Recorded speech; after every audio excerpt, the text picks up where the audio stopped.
చుట్టూ కుట్ర జరుగుతున్నట్లు కనిపిస్తుంది. ఈ క్రమంలోనే బియ్యం మాఫియా ఏకమవుతున్నట్లు తెలుస్తోంది. 2 నెలలుగా పవన్ ను కాకినాడ పోర్టుకు రానియకుండా వ్యూహం రచిస్తున్నట్లు తెలుస్తోంది. పిఠాపురంలో పవన్ కళ్యాణ్ ను ఓడించేందుకు తీవ్ర ప్రయత్నాలు జరిగినట్లుగా ప్రచారం జరుగుతోంది. పవన్ గెలిస్తే జైలుకు వెళ్లడం పక్కా అని ముందే పసిగట్టిన బియ్యం మాఫియా కాకినాడ వైపు పవన్ ను రానియకుండా కుట్ర జరిపింది. పవన్ చుట్టూ బియ్యం మాఫియా మనుషులతో నిఘా ఉంచినట్లుగా తెలుస్తోంది.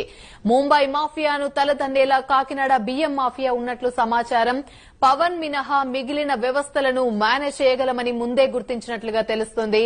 పవన్ అడ్డంకి తొలగించేందుకు నయా వ్యూహాలు రచించారన్న వాదన ఉంది. ఆయనను ఓడించడం మొదటి ప్రాధాన్యత కాగా పోర్టు వైపు రాకుండా అడ్డుకోవడం రెండో ప్రాధాన్యతగా ఉన్నట్లు తెలుస్తోంది. పవన్ ప్రాణాలకు ముప్పు ఉందని గతంలోనే సెంట్రల్ ఇంటెలిజెన్స్ హెచ్చరించింది. ఇప్పటికే పవన్ కళ్యాణ్ కు ముప్పు ఉందని నిఘా వర్గాలు చెబుతున్నాయి. కాకినాడ బియ్యం మాఫియాకు అంతర్జాతీయ లింకులున్నట్లు తెలుస్తుంది. పవన్ అడ్డు లేకుండా చేయాలని తీవ్ర ప్రయత్నాలు చేస్తుంది బియ్యం మాఫియా.